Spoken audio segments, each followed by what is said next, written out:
नमस्कार दोस्तों, स्वागत है आप सबका आपके अपने चैनल बेसिक नॉलेज में। दोस्तों कैसे हैं आप सब? आशा करता आप सभी बहुत अच्छा, आप लोगों की पढ़ाई भी जबरदस्त तरीके से चल रही है। दोस्तों एग्जाम सामने है तो बिल्कुल अच्छे से पढ़ाई में लग जाइए।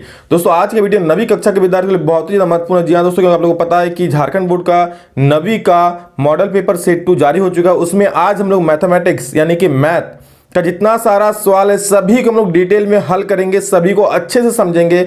ठीक है, एक एक क्वेश्चन आपको समझ में आ जाएगा। बस आप लोग वीडियो को पूरा ध्यान से देखिए, हर एक क्वेश्चन को एक एक चीज समझ में आ जाएगा आप लोग को। ठीक है, तो चलिए वीडियो को शुरू करते हैं। उससे पहले एक नेक काम कर दीजिए, अपने जितने सारे दोस्त है प्लीज सभी को शेयर कर दीजिए ताकि उसको भी इसकी जानकारी हो। और बता दें, मॉडल पेपर से अधिकतर सवाल आप लोग एग्जाम में पूछे जाएंगे। ठीक है, बहुत सारे सवाल तो मिल भी जाते हैं डिटो एग्जाम में, और इसी तरह का सवाल भी तो मॉडल पेपर को सॉल्व करना बहुत ही ज्यादा जरूरी होता है। इसलिए इसको अच्छे से समझिए और सॉल्व कीजिए। कोई भी डाउट हो तो कमेंट मुझे पूछिएगा, मैं उसका रिप्लाई जरूर करूंगा। ठीक है, और अभी तक आप हमारे टेलीग्राम ग्रुप से नहीं जुड़े हैं तो जाके जुड़ सकते हैं। डिस्क्रिप्शन में टेलीग्राम ग्रुप का लिंक दिया है, वहां पे सारा का पीडीएफ दिया जाता है।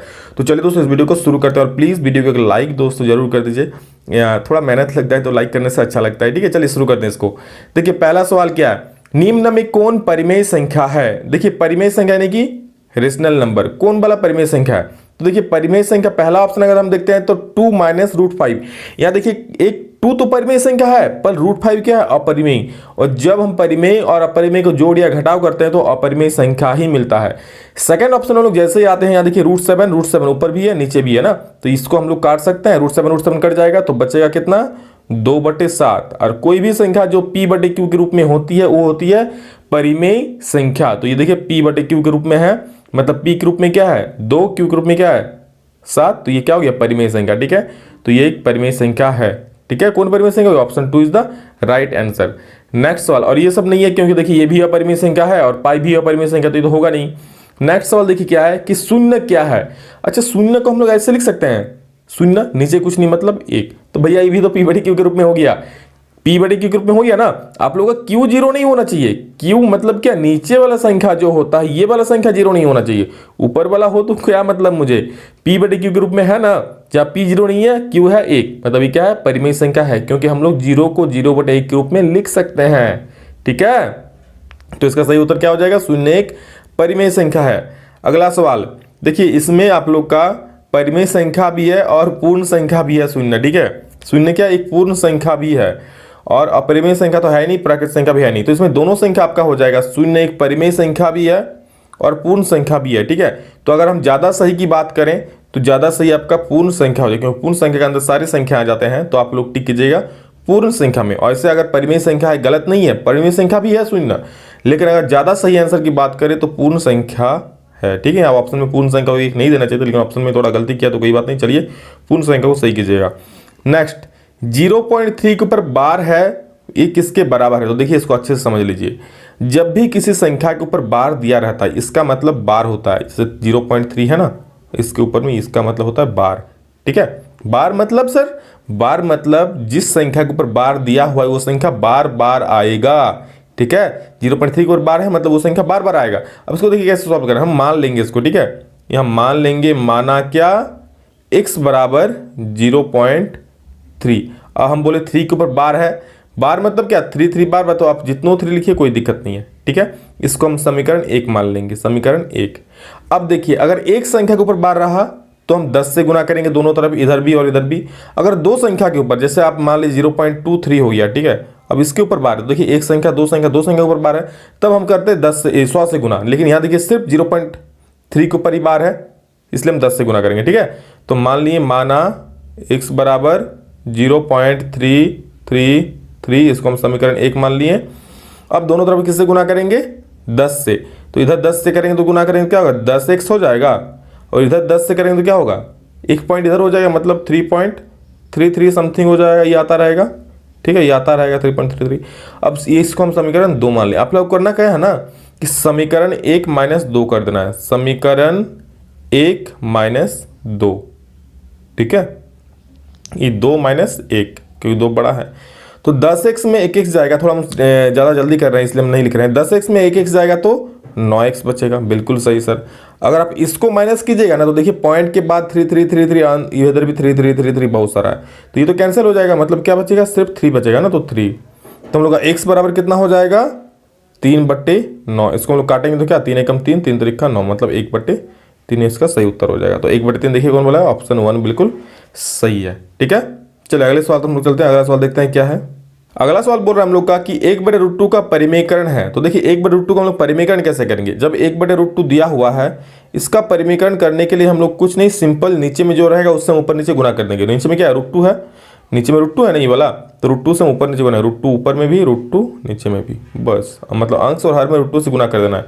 क्या होगा, √2 1 के √2 और इधर √2 × √2 क्या हो जाएगा 2, तो √2/2 बिल्कुल हम लोग का उत्तर हो जाएगा। देखिए ऑप्शन बी मतलब 2 सही है। ठीक है, नेक्स्ट 36 के पावर 1/2 का मान क्या होगा। देखिए इसको हम लोग कैसे करेंगे, 36 दिया है और यहाँ देखिए जब भी आपको बने तो यहाँ देखना है कि पावर में कितना है, पावर में 1/2, पावर में कितना है 1/2, तो पावर में 1/2 मतलब क्या, यहाँ पे हम देखेंगे यहाँ पे क्या है 2 है ना, 1/2 में क्या है 2 है, तो किसका स्क्वायर या फिर किसको हम लोग 2 बार गुना करेंगे 36 हो जाएगा। तो आप लोग बोलेंगे सर 6 को अगर 2 बार गुना, 6 × 6 तो हम लोग का 36 आ जाएगा, मतलब 6 का स्क्वायर 36 होता है। तो हम लोग इसको लिख सकते हैं 6 का स्क्वायर और पावर में कितना है 1/2, 36 को लिख सकते हैं ना जी, 6 का स्क्वायर 36 से होता है। अब यहाँ पे हम लोग का 6 का पावर में 2 और बार में 1/2 ये गुना हो जाएगा। ठीक है, 2 से 2 कटिंग, हमारा आंसर 6 हो जाएगा। तो देखिए कौन वाला सही है, ऑप्शन 3 बिल्कुल सही है हम लोग का। ठीक है, चलिए अगला सवाल 64 के पावर 1/2 का मान होगा। बहुत ही अच्छा सवाल, जैसे मैंने 5 नंबर को बताया और इसे आप लोग उसी तरह सॉल्व करके सभी लोग कमेंट करके बोलिएगा कि इसका आंसर कितना होगा। 64 के पावर 1/2 का आंसर कितना होगा। ठीक है, इसको अगर आप लोग समझ गए हैं, इससे पहले वाला ये वाला समझ गए तो इसका भी आंसर बोल दो। सभी लोग कमेंट में जरूर बोलिएगा। ठीक है, और वीडियो कैसा लग रहा है वो भी कमेंट करके जरूर बोलिएगा। नेक्स्ट, निम्नलिखित में से कौन बहुपद नहीं है। अब देखिए बहुपद कौन नहीं है, जिस भी चर के पूर्णाघात में अगर पूर्ण संख्या हो, पूर्ण संख्या मतलब पूर्ण संख्या पूर्ण प्राकृत संख्या हो, तो वो हो जाएगा क्या, वो हो जाएगा बहुपद होगा। जैसे 1 2 3 4 5 6 7 8 कुछ भी अगर धनात्मक पूर्णांक हो किसी के पावर में तो बहुपद होगा। देखिए ये भी है, ये भी पूर्णांक, ये भी हम लोग का बहुपद है, ये भी है पावर में 2 है पूर्णांक है, ये भी है पावर में देखिए 10 है 3 है 50, ये भी पूर्णांक है। लेकिन देखिए यहाँ पे एक तो ये वाला तो है, लेकिन ये बटा में आ गया। अब बटा को हम लोग जब ठीक करेंगे, y को जब हम लोग ऊपर करेंगे वाला y को, तो y के पावर में -1 आ जाएगी। ये पूर्ण संख्या नहीं ना हुआ, धनात्मक पूर्णांक नहीं हुआ ना, तो इसलिए बहुपद नहीं होगा। ठीक है, तो याद रखिएगा जो भी बटा में होगा वो पूर्णांक नहीं होगा, बहुपद नहीं होगा। तो ऑप्शन 4 हम लोग का बिल्कुल सही उत्तर है। ठीक है, नेक्स्ट देखिए, निम्नलिखित में से कौन त्रिघाती बहुपद है। भैया त्रिघाती नाम से ही पता चला है, त्रिघाती मतलब 3 घात, मतलब जिसका माथा में 3 हो। किसका माथा में 3 है भैया, इसका में तो 2 है, यहाँ दिख रहा है, इसका में भी यहाँ सबसे ज्यादा घात 2 दिख रहा है, यहाँ तो घाते नहीं है, 1 है घात। यहाँ पे देखिए घातांक 3 दिख रहा है, क्या x - x के पावर में 3 है ना, मतलब घात में कितना है 3 है, तो ये हो गया त्रिघाती। ठीक है, तो ऑप्शन 4 बिल्कुल सही है। नेक्स्ट 9 नंबर, बहुपद 2 + x² + x में x² का गुणांक है। x² गुणांक मतलब देखिए क्या है, मतलब x² के साथ गुना में क्या देखिए 2 है प्लस क्या x² है प्लस x। यहाँ पे x² के साथ गुना में कुछ है, कुछ नहीं मतलब क्या, एक तो गुना में होता ही है, सबके साथ होता है ना, तो यहाँ क्या है 1 हो जाएगा आंसर। तो 1 बिल्कुल करेक्ट उत्तर। ठीक है, px = 2x + 1 के शून्यक है। किसी का भी शून्यक निकालने बोलेगा तो एक बात ध्यान से याद रख लीजिए, बस उस चीज को 0 कर देना है। किसको निकालने बोला है, 2x + 1 का ना, तो 2x + 1 = 0। तो 2x बराबर आप लोग सही बोलिएगा, प्लस उधर क्या हो जाएगा -1, तो x बराबर कितना होगा -1/2। वाह गजब, -1/2 बिल्कुल सही उत्तर है। ठीक है, और इससे सवाल आप लोग का फिक्स है, एक सवाल रहेगा एग्जाम में, इसको अच्छे से देख लीजिए। अब देखिए भाग देने बोला है। ठीक है, भाग देकर शेषफल निकालना है, तो आप लोग इसको दोनों तरह से सॉल्व कर सकते हैं। एक तो आप ऐसे करके भाग दे सकते हैं कि x + 1 को आप भाग दे दीजिएगा 3x3, ठीक है, प्लस x और -1 भाग दे के जितना यहाँ पर आप लोग का बचेगा नीचे में वो शेषफल हो जाएगा जो भी आएगा। ठीक है, या फिर आपको शॉर्ट विधि से भी कर सकते हैं, क्योंकि अभी मैं रिकॉर्डिंग कर रहा हूँ स्क्रीन, इसलिए हम इतना बड़ा भाग हम नहीं देंगे, हम शॉर्ट विधि से बताएंगे। अगर आप लोग ये वाला भाग सीखना है तो कमेंट सेक्शन बोलिए, मैं व्हाइट बोर्ड में पूरा डिटेल इसको समझा दूंगा भाग वाला चीज़ को। ठीक है, इससे पहले वाला मॉडल पर मैंने व्हाइट बोर्ड में ही समझाया था, तो मैंने बता दिया था। चलिए अभी इसको स्क्रीन रिकॉर्डिंग में देखते हैं कि देखिए यहाँ पर कैसे करते हैं शॉर्ट में। आप लोग जब भी शेषफल निकालने देगा ना, तो यहाँ पे जो है छोटा वाला चीज़ उसको 0 कर देना है, x + 1 = 0। तो x पर कितना होगा भैया, सर -1 हो जाएगा +1 हो जाने पर। अब ये जो -1 आया इसको इसमें पुट कर देना है, मतलब जहाँ जहाँ x है वहाँ पे -1 रख देना है।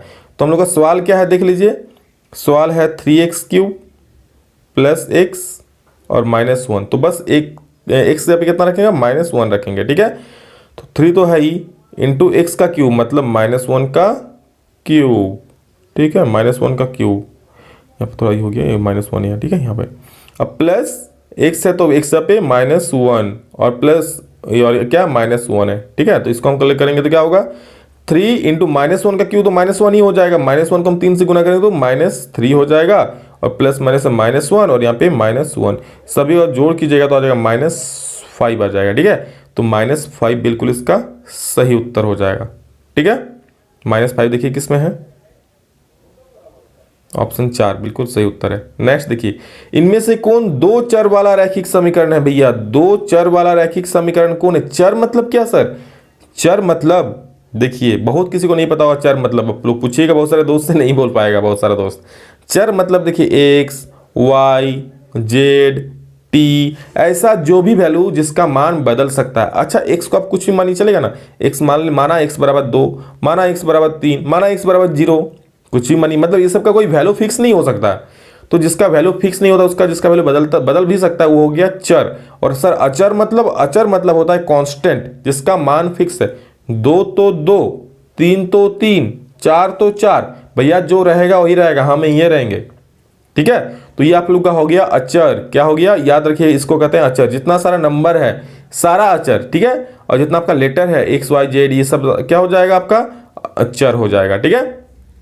चलिए अगला सवाल देखते हैं। तो इसमें क्या हो जाएगा, कौन दो चर वाला है, दो चर किसमें देखिए, इसमें तो खाली एक्स है नहीं दिख रहा है, इसमें भी खाली एक गो चर एक्स दिख रहा है, इसमें भी खाली एक गो चर एक्स दिख रहा है, लेकिन इसमें दो गो चर दिख रहा है सर, यहाँ पे 2x और y भी है, मतलब ये दो चर वाला हो गया ना, तो ऑप्शन 4 बिल्कुल सही है। चलिए नेक्स्ट, x माइनस वाई बराबर 2 का हल है।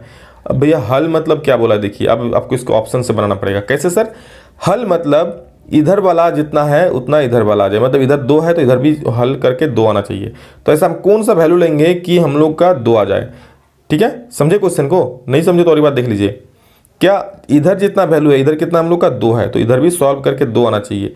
तो हम कितना मान रखेंगे यहाँ पर एक्स और वाई का कि 2 आ जाए, तो हम लोग ऑप्शन में पुट करेंगे, ठीक है।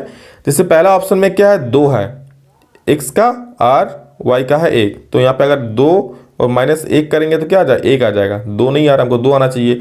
4 और 2 रखेंगे तो 4 एक्स में -y में 2, ये आ जा रहा है 2, और सर इधर भी 2 है मतलब इसमें बराबर हो जा रहा है, तो हल ये वाला हो जाएगा। बाकी सॉल्व कीजिए नहीं आएगा, इसको कीजिए 3, तो x -y है, x -y है ना, तो x पे कितना रखिएगा 3, -y की जगह पे 2, 1 आ जाएगा, नहीं आएगा। उसके बाद वाला देखिए 4 नंबर में भी नहीं आएगा, 1 - 0 1 हो जाएगा। तो बिल्कुल हम लोग का option 2 is the right answer, ठीक है। x -y बराबर 2 का हल क्या है, ऑप्शन 2। नेक्स्ट, दो चर वाले रैखिक समीकरण के हल होते हैं। अब देखिए दो चर वाले रैखिक समीकरण का हल कितना होगा, ठीक है। अब देखिए मान लीजिए दो चर वाला कोई भी रैखिक समीकरण मान लेते हैं, x + y बराबर 4 मान लिए। चलिए सिंपल सा समीकरण, ये दो चर वाला है, x है y है, दो को चर इसलिए दो चर वाला हो गया। इसका हल कितना होगा, अच्छा हम x का मान कुछ भी मानेंगे तो y का मान दूसरा आएगा। x का मान कुछ भी मान सकते हैं, 1 मान सकते हैं, 2 मान सकते हैं, 3 मान सकते हैं, 4 मान सकते हैं, कुछ भी अनंत तक हम कुछ भी मान सकते हैं। तो y का भी तो मान निकलेगा उतना सारा, मतलब कि इसका हल कितना होगा, इसका मान कितना निकाल सकते हैं हम लोग, निकाल सकते हैं बहुत सारा होगा अनंत। x का कोई भी मान पुट कर दीजिए x में, y का कुछ, जैसे हम लोग x में मान लीजिए 2 पुट करते हैं तो क्या होगा 2 + y बराबर 4, तो y बराबर कितना होगा 4 - 2, मतलब 2 आंसर हो जाएगा, ठीक है। इस तरह लोग कुछ भी वैल्यू पुट कर सकते हैं। तो हल कितना सारा होगा सर, अनंत हल होगा, ठीक है, क्योंकि x के हर एक वैल्यू के लिए y का अलग अलग मान मिलेगा, तो इसमें क्या होगा अनंत हो जाएगा, ठीक है। चलिए अगला सवाल, बिंदु -3 और -5 किस चतुर्थांश में स्थित है। देखिए सबसे पहले आप लोग देखिए, चलिए हम इसी फिगर से इसको समझा देते हैं, चूंकि ये फिगर आपका 16 नंबर का है, लेकिन इसी फिगर से हम समझा देते हैं, अच्छे समझ जाइएगा। देखिए -3 और -5, तो -3 किस में है सर, वो x में। कोई भी जो निर्देशांक होता है याद रखिएगा वो हमेशा होता है x, y के रूप में, ठीक है। तो -3 x है और -5 y है। तो -3 x में हम देखेंगे, x अक्ष ये वाला है, ये वाला सीधा x अक्ष है ये वाला, तो -3 कहाँ है देखिए, -3 आप लोग का यहाँ दिख रहा है सर, यहाँ पे, और -5 कहाँ दिख रहा है y में, तो y अक्ष ये वाला है, तो y में -5 कहाँ यहाँ दिख रहा है ना, मतलब इसको मिलाइए, यहाँ से नीचे आइए और यहाँ से इसको ले जाइए, यहाँ पर होगा। तो ये कौन सा चतुर्थांश बन रहा है, ये पहला चतुर्थांश, ये दूसरा चतुर्थांश, ये तीसरा, कौन सा बन रहा है सर, तृतीय बन रहा है, तो ऑप्शन 3 बिल्कुल सही है। चलिए अगला सवाल, बिंदु सी का निर्देशांक, अब इस क्वेश्चन का जवाब बिंदु सी का निर्देशांक क्या होगा। देखिए ये पॉइंट हम लोग सबसे पहले क्या बोले, जब भी निर्देशांक लिखते हैं तो पहले एक्स का फिर वाई का। तो सबसे पहले एक्स में मान देखिए क्या है, ये एक्स अक्ष हो गया, इसमें मान कितना है -5 है, तो हम लिख देंगे -5। वाई में कहाँ पर काट रहा है, देखिए वाई में सर इसको माइनस, इसको यहाँ पर 2 में काट रहा है ना, ये -2 नहीं है 2 है, ठीक है, माइनस वाला नीचे होता है तो 2, तो इसका निर्देशांक कितना हो जाएगा -5,2। देख लीजिए कौन वाला है, ऑप्शन एक ही सही है आप लोग का, ठीक है। चलिए अगला, बहुत आसान आसान सवाल है, बिल्कुल अच्छे से देखिए, सारा चीज समझ में आ जाएगा। कोई भी डाउट हो विकास सर को आप पूछिए कमेंट सेक्शन में, विकास सर आपका जरूर जवाब देगा, ठीक है। 105 डिग्री का संपूरक कोण क्या है भैया, संपूरक कोण पहले हमको जानना पड़ेगा तभी हम इसका जवाब दे पाएंगे। संपूरक कोण मतलब जब दो कोणों को मिला के 180 डिग्री हो जाए तो उसे हम लोग कहते हैं संपूरक कोण, ठीक है। जिसमें से एक कोण अगर 105 दिया है तो दूसरा क्या होगा, तो भैया 180 से माइनस कर दीजिए ना, आ जाएगा। सर 180 क्यों माइनस करेंगे, क्योंकि दो कोणों का योग 180 डिग्री होता है, उसे हम लोग कहते हैं संपूरक कोण। उसमें से अगर एक कोण हो गया 105 डिग्री, दूसरा कोण कितना होगा, 180 से घटाना ना पड़ेगा, तो घटा दीजिए कितना हो जाएगा, ये हो जाएगा 75 डिग्री। बिल्कुल ऑप्शन 4 हम लोग का सही है, ठीक है। नेक्स्ट, यदि दो कोणों का योग 90 हो तो उसे कौन सा कोण कहते हैं। देखिए बहुत अच्छा सवाल, दोनों समझने वाला अच्छा सवाल है। दो कोणों का योग 180 होगा उसे तो सर हम लोग संपूरक कोण कह देंगे, लेकिन अगर दो कोणों का योग 90 डिग्री हो जाए तब हम लोग उसको कौन सा कोण कहेंगे, तो उसको हम लोग बोलते हैं पूरक कोण, ठीक है। अगर दो कोणों योग 90 डिग्री हो तो उसे पूरक कोण कहते हैं। ऐसा भी कह सकता है कि मान लीजिए एक कोण आपका दे दिया 40 डिग्री, तो पूरक कोण बताएं, या फिर पूछ सकता है 40 डिग्री का पूरक कोण क्या होगा, जैसे इसमें सवाल पूछा वैसे, तो 40 डिग्री का पूरक कोण पूछा है। पूरक कोण मतलब कितना, दो कोणों योग 90 डिग्री, बस 90 से घटा दीजिए आंसर आ जाएगा। 90 में 40 जाएगा तो कितना हो जाएगा, 50 डिग्री हो जाएगा, ठीक है। लेकिन यहाँ पे पूछा था कि पूरक कोण 90 डिग्री हो, दो कोणों का योग, तो उसे क्या कहते हैं, पूरक कोण कहते हैं, ठीक है। अगला सवाल, आकृति में ए ओ बी एक सरल रेखा है तो एक्स का मान होगा। आकृति भैया कहाँ है, नीचे है, अरे भैया कहाँ गया, ये है ना, हाँ। बहुत अच्छा सवाल है, देखिए कितना अच्छा सवाल दिया है। आकृति में ए ओ बी एक रेखा है, ये वाला ए ओ बी क्या है, एक रेखा है, ये वाला क्या है, ए ओ बी एक रेखा है, जिसमें हमको बोल रहा है कि एक्स का मान क्या होगा। तो चलिए बनाते हैं इसको, देखिए ये एक रेखा हो गया जिसमें एक्स का मान हमको निकालना है, ये वाला। तो हम लोग जानते हैं कोई भी रेखा हो उसका एक तरफ का पूरा कोण कितना डिग्री होता है, सर आप बताए थे 180 डिग्री होता है। मतलब ये कोण प्लस ये कोण मिला के 180 डिग्री, ये कोण मतलब एक्स प्लस ये कोण मतलब कितना डिग्री है, देख लीजिए 82 डिग्री है, तो 82 डिग्री। और क्या दोनों कोणों के योग, इधर का पूरा कोण कितना डिग्री होता है, 180 डिग्री, तो बराबर में 180 डिग्री लिख सकते हैं हम। तो x बराबर कितना होगा, 180 माइनस 82 डिग्री। अब इसको घटाव कीजिएगा तो आई थिंक 98 डिग्री हो जाएगा, ठीक है। तो 98 डिग्री बिल्कुल सही उत्तर है, ऑप्शन 1 बिल्कुल सटीक उत्तर, सही खेल गए आप लोग, ठीक है। इसी के साथ अगला सवाल 20 नंबर, आकृति में x का मान क्या होगा। देखिए x का मान, इस तरह का जब भी सवाल रहेगा ना तो आप लोग इसको दो विधि से कर सकते हैं, ठीक है। एक तो डायरेक्ट कि अगर कोई भी त्रिभुज दिया रहे, ठीक है, तो ये दो कोणों का योग जो होगा ये बाहरी कोण के बराबर होगा, ये दो कोणों का योग इस बाहरी कोण के बराबर होगा, ऐसे भी आप निकाल सकते हैं। या फिर एक त्रिभुज है जिसमें ये कोण प्लस ये कोण प्लस ये कोण तीनों मिला कितना 180, जिसमें से ये और ये कितना हो गया, ये 80 है, ये 20 है, 80 और 20 100 डिग्री। चूंकि तीनों कोणों का योग 180 डिग्री होता है, जिसमें से दो कोण मिला के 100 डिग्री हो गया, तो ये कितना होगा 80 डिग्री का होगा। अब सर ये 80 डिग्री हो गया तो हम लोग जानते हैं कि पूरा कोण 180 होता है, तो ये 80 हो गया तो ये भी कितना हो जाए 100 हो जाएगा, ठीक है। या फिर आप ऐसे भी हम बोले कि इन दोनों का योग, ये जो दोनों कोण है इस कोणों का योग ये बाहरी कोण के बराबर होता है, तो 80 और 20 ऐसे भी 100 हो जाएगा। तो 100 डिग्री कहाँ पर है, ऑप्शन 2 बिल्कुल सही है, ठीक है।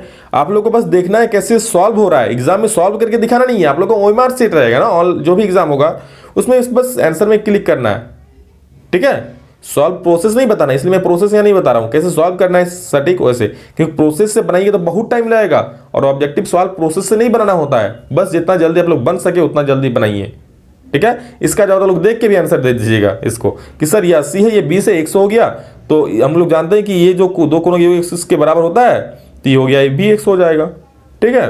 Very good. चलिए अगला सवाल, त्रिभुज के तीन कोणों का योग क्या होता है भैया जी, 180 डिग्री होता है, और कुछ इतना आसान आसान सवाल दीजिएगा बच्चा लोग को। चलिए अगला सवाल देखते हैं। अगला सवाल आप लोग का है, निम्नलिखित में से कौन त्रिभुजों की सर्वांग क्षमता कसौटी नहीं है। सर्वांग क्षमता कसौटी मतलब त्रिभुजों का सर्वांग क्षमता का जो नियम होता है वही उसी को कसौटी बोलते हैं। जैसे ऐसे एस हो गया मतलब साइड एंगल साइड हो गया, ए ऐसे मतलब एंगल साइड एंगल हो गया। अरे ऐसे तो होता ही नहीं है भैया, ऐसे होता है साइड साइड साइड, ये कोई नियम नहीं होता है, मतलब ये वाला कसौटी नहीं है, ठीक है। ये सारा कसौटी है, ऐसे मतलब एंगल साइड एंगल साइड, अगर किसी त्रिभुज का दो भुजा उसके अंतर्गत कोण किसी दूसरे त्रिभुज का दो भुजा उसके अंतर्गत कोण के बराबर हो तो दोनों त्रिभुज क्या होता है, सर्वांगसम होते हैं। लेकिन ये कोई नियम नहीं है भैया, बिल्कुल, इसलिए ये सही उत्तर है। चलिए अगला क्वेश्चन, यदि एंगल ए बराबर पी, एंगल बी बराबर एंगल क्यू और ए बी बराबर पी क्यू हो तो देखिए इसमें क्या होगा। इसमें देखिए ए पी, इससे आप लोग राइट कर सकते हैं, एंगल ए तो ए लिखे हैं, फिर क्या बी है तो बी लिखे हैं, उसके बाद तो सी ही आएगा ना, त्रिभुज देते हैं। और क्या है एंगल पी तो हम पी लिखें, क्यू तो क्यू लिखें और पी क्यू के बाद तो आर ही आएगा ना, इसका भी त्रिभुज का नाम दे दिए। मतलब अगर ऐसा त्रिभुज क्या होगा, सर्वांगसम होगा। ठीक है, तो इसको आप लोग क्या होगा, एंगल ए बी, त्रिभुज ए बी सी सर्वांगसम त्रिभुज पी क्यू आर। अगर इसको और देखना चाहते हैं तो देख लीजिए थोड़ा सा डिटेल में। दो हम त्रिभुज बनाते हैं, एक ए बी सी एक P Q R, A B C P Q are.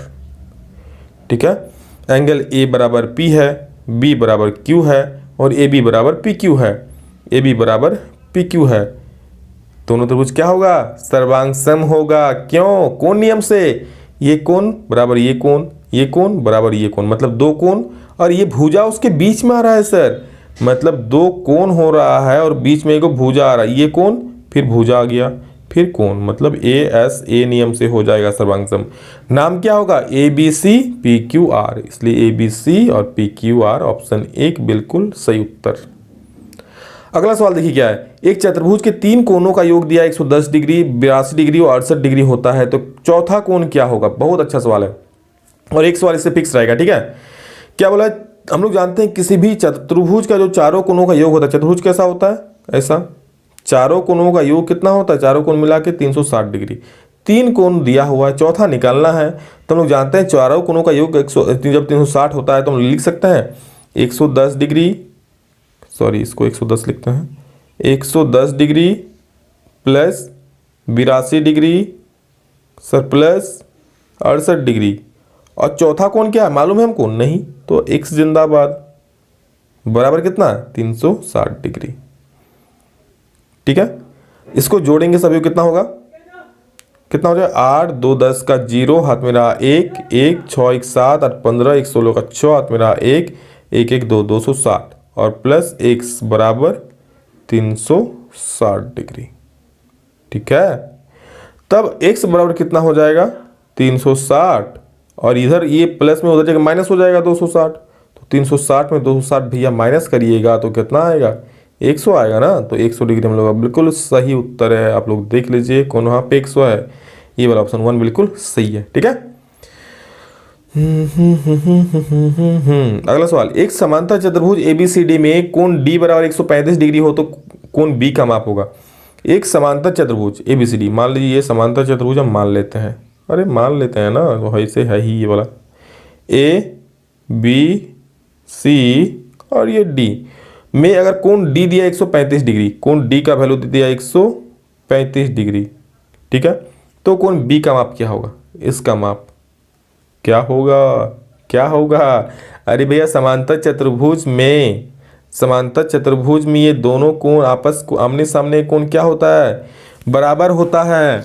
समांतर चतुर्भुज आमने सामने का कोण क्या होता है, बराबर होता है, मतलब ये 135 तो ये भी 135, तो कोण B भी क्या हो जाएगा 135 डिग्री।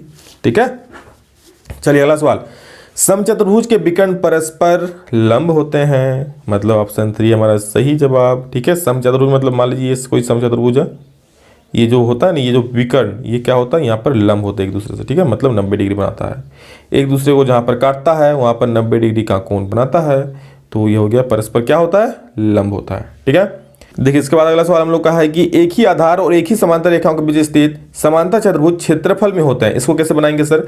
देखिए समझने वाला सवाल है, थोड़ा ध्यान समझिएगा। एक ही आधार और एक ही समांतर रेखाओं के बीच, मतलब कोई समांतर रेखा है, ठीक है, इसके बीच कोई समांतर चतुर्भुज स्थित है। आधार क्या एक ही है, मतलब इसी आधार को मानकर बनाना एक समांतर चतुर्भुज हम ऐसे बनाते हैं, कोई दिक्कत। ये क्या हो गया हमारा समांतर चतुर्भुज हो गया ना, आधार क्या है सेम है, ये समांतर रेखा है, इसके बीच एक समांतर चतुर्भुज हो गया। अब इसी में और एक समांतर चतुर्भुज यहाँ पे हम बना देते हैं। ठीक है, इसका आधार ये वाला हो गया। ठीक है, तो ये वाला जो समांतर चतुर्भुज आप लोगों को दिख रहा है, ये वाला जो दिख रहा है, ठीक है, और आप लोग का जो दिख रहा है ये वाला जो दिख रहा है यहाँ पर, ये वाला जो दिख रहा है 2 आपको दिख रहा है 2 गो, ठीक है, ये वाला दिख रहा है और एगो ये वाला दिख रहा है। दोनों का क्षेत्रफल बराबर होगा। क्यों होगा? क्योंकि इसका आधार सेम है। ठीक है, ये रूल है कि एक ही आधार और एक ही समांतर रेखाओं के बीच स्थित समांतर चतुर्भुज क्षेत्रफल क्या होता है? बराबर होता है। और ये इसका एग्जांपल है, इस तरफ का फिगर होगा। ठीक है, तो ऑप्शन 1 बिल्कुल सही है। नेक्स्ट, एक समचतुर्भुज के विकर्ण दिया है 5 सेंटीमीटर 14 सेंटीमीटर, उसका क्षेत्रफल क्या होगा? भैया समचतुर्भुज का विकर्ण अगर दिया हुआ रहे तो उसका क्षेत्रफल क्या होता है? तो हम लोग लिखेंगे समचतुर्भुज का क्षेत्रफल। हम लिख नहीं रहे हैं, डायरेक्ट लिख रहे हैं समचतुर्भुज का क्षेत्रफल क्या होगा? हाफ गुने विकर्णों का गुणनफल, मतलब 1/2 गुने विकर्णों का। हम यहाँ D1 बराबर मानते हैं, D1 एक विकर्ण मानते हैं 5 सेंटीमीटर और D2 एक विकर्ण मानते हैं कितना? 14 सेंटीमीटर। ठीक है, तो हम लोग इसको क्या करेंगे? हाफ गुने विकर्णों का गुणनफल, मतलब 5 गुना 14। तो सर 2 सतह 14 कटिंग, 7 5 35 आएंगे। That is our answer. 35 कहाँ है ढूंढिए, यहाँ पे मिल गया, ये हमारा आंसर आ गया। अगला सवाल देखिए, एक चक्रीय चतुर्भुज में, भैया चक्रीय चतुर्भुज क्या होता है? दिमाग में चक्कर आ रहा है। अरे नहीं नहीं, चक्कर आने का बात नहीं है। चक्रीय मतलब क्या? गोल, मतलब वृत्त।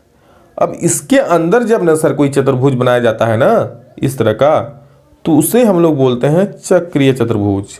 ठीक है, जब वृत्त के अंदर कोई चतुर्भुज बनाया जाता है तो उसे हम लोग बोलते हैं चक्रीय चतुर्भुज। अब इसका खास बात क्या है? तो सर खास बात ये होता है ना इसका, कि इसका आमने सामने का कोण होता है 90 डिग्री। इसको मानते हैं A, इसको मानते हैं B, इसको मानते हैं C, इसको मानते हैं D। ठीक है, आमने सामने कोणों का योग 180 डिग्री होता है। ये कोण प्लस ये कोण 180 डिग्री, ये कोण प्लस ये कोण, आमने सामने का 180 डिग्री, ये और ये आमने सामने है तो 180 डिग्री। मतलब अगर कोण A प्लस C का बात करें, कोण A प्लस C तो 180। क्यों? क्योंकि चक्रीय चतुर्भुज में आमने सामने का कोण या फिर कह सकते हैं सम्मुख कोण 180 डिग्री होता है। सम्मुख कोणों का योग 180 डिग्री। ठीक है, तो बिल्कुल 180 कहाँ है ढूंढिए, मिल गया, मार दीजिए। चलिए अगला सवाल, भैया वृत्त की सबसे बड़ी जीवा वृत्त का होता है। बहुत बार बताए हैं, वृत्त का सबसे बड़ा जीवा वृत्त का व्यास होता है। कैसे सर? कैसे? देखिए ऐसे, ये हो गया वृत्त, ये सब क्या होता है? ये सब जीवा होता है। ठीक है, अगर इसको हम केंद्र मान लें तो सबसे बड़ा जीवा केंद्र से ही पास होगा ना, मतलब सबसे ज्यादा दूरी मानेंगे तो कहाँ? यहाँ से लेकर यहाँ तक होगा, केंद्र का डिस्टेंस होगा। तो वृत्त का जो व्यास होता है, ये वाला क्या व्यास भी कहते हैं इसको, तो जो व्यास होता है वो वृत्त का सबसे बड़ी जीवा होती है। ठीक है, यानी कि व्यास हो जाएगा। इसको याद रख लीजिएगा कि वृत्त की सबसे बड़ी जीवा क्या होती है? वृत्त का व्यास होता है। कैसे होता है हम बता दिए।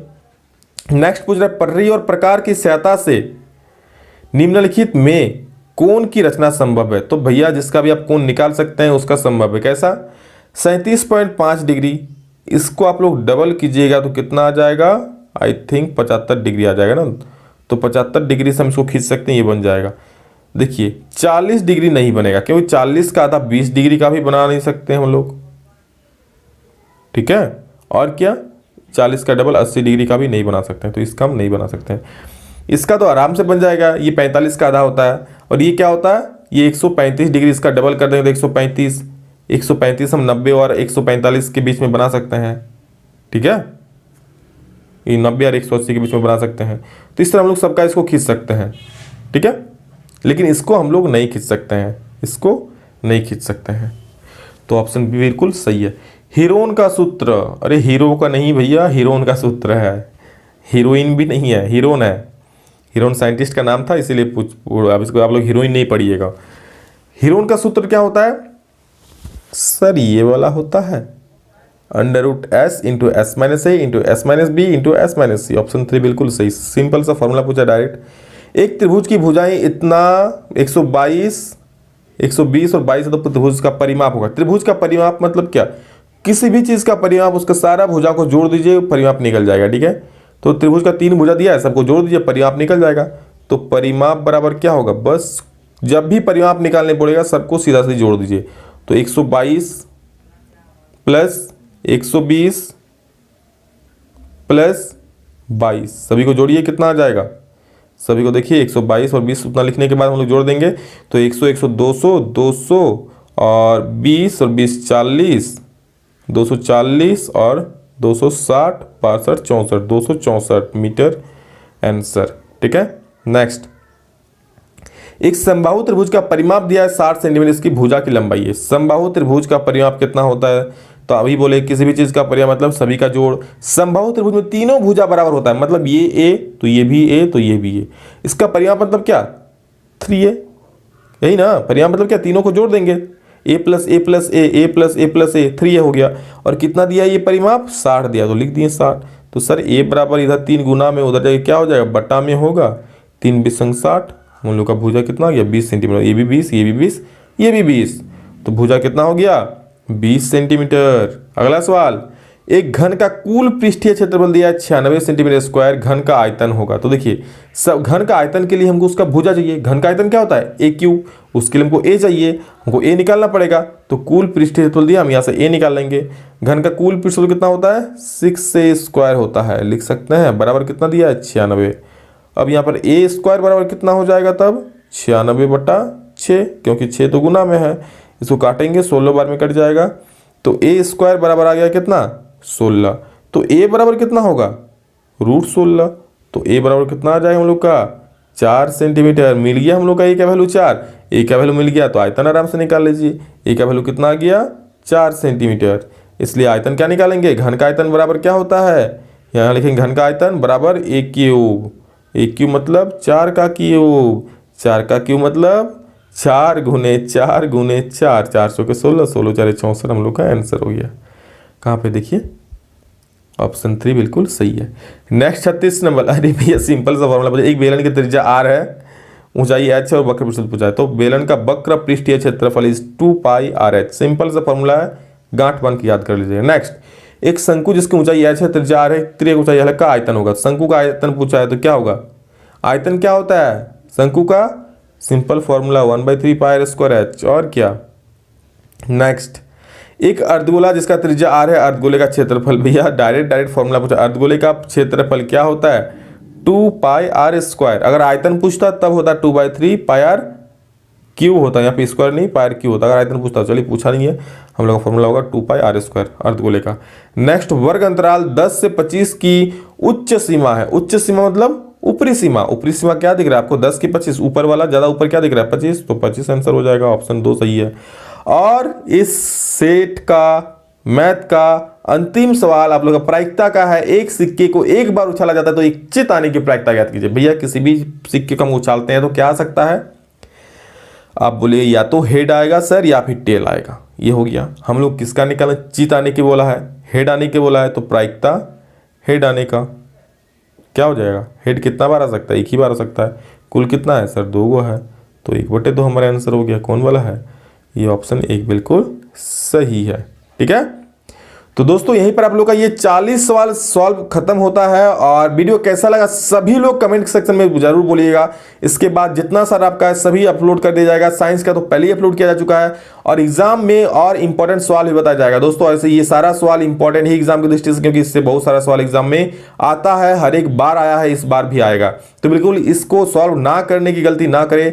जितने सारे दोस्त हैं सभी को शेयर कीजिए ताकि सभी लोग बनाएं और एग्जाम में अच्छा से अच्छा नंबर ला पाए। ठीक है, अगर आप लोग किसी का दोस्तों अच्छा कीजिएगा तो कहीं ना कहीं आपका भी अच्छा जरूर होगा। तो चलिए दोस्तों वीडियो को एक लाइक जरूर कर दीजिए। सभी से रिक्वेस्ट है, जितने सारे विद्यार्थी देख रहे हैं आप, हाँ आप ही को बोल रहे हैं दोस्त, जो आप देख रहे हैं प्लीज एक लाइक कर दीजिए और अपने दोस्तों को शेयर जरूर कीजिए ताकि सभी को ये वीडियो मिले और सभी को लाभ हो। चलिए दोस्तों अभी के लिए इतना ही। नेक्स्ट वीडियो फिर जल्द मिलते हैं। मेरी सारी शुभकामनाएं आप सभी के साथ है। अच्छे से पढ़िए, एग्जाम को फोड़िए। ठीक है, फिर मिलते हैं, तब तक के लिए जय हिंद, वंदे मातरम।